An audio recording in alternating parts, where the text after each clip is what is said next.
हे बघा, परत जेव्हा पण मी काढलं परत ह्यांनी मांडलं.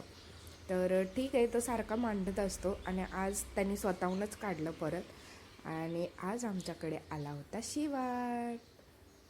हा संध्याकाळी झोपेतून उठून आला होता, म्हणजे त्याच्या मम्मीनीच थोड्या वेळासाठी सोडला होता.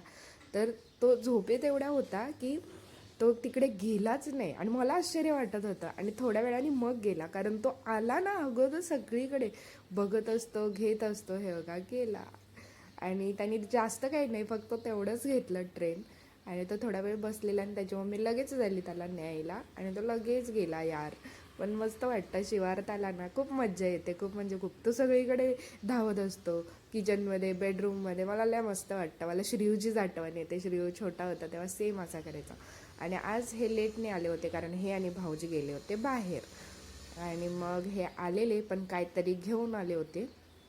आणि हे लोक टी व्ही बघत बसलेले. हे बघा, ह्या त्यांनी खेळणी काढली आणि हे दुसरंच काही चालू होतं त्याचं. तर आतमध्ये बसच्या माणसं बसू शकत नाही म्हणून तो वरती ठेवत होता. आणि ह्याला किती ओरडलं, शॉर्ट्स बघू नको. तर मी आत गेल्यानंतर मग लावत होता. मग नंतर हे फ्रेश वगैरे झाले आणि मग बोलत बोलत आम्ही हे सगळं खाऊन संपवून टाकलं.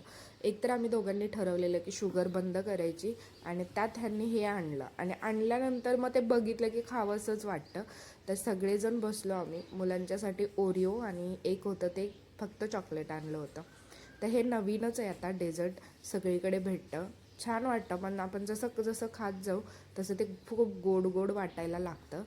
तर ठीक आहे, मग हे खात खातच आम्ही आमचा आजचा दिवस संपवला. आज दिवसभरात काही जास्त मी व्हिडिओ काढले नव्हते. आणि मग श्रीयू पण आला. श्रीयूला खेळणी भरायला लावलं होतं सगळे बॅगेत, त्यामुळे त्याला वेळ होत होता. तर तो लगेच पटकन आला आणि ताबा मिळवला एका डब्यावरती आणि आम्हाला सांगितलं हा आमचा, तो तुमचा डब्बा म्हणून. तर असं छान मस्तपैकी आम्ही खाऊन वगैरे घेतलं आणि खात खात गप्पा मारल्या. मुलांच्या कंप्लेंट पण केल्या मी, असे करतात तसे करतात. चला तर मग लवकरच भेटू नवीन ब्लॉगमध्ये. तोपर्यंत बाय.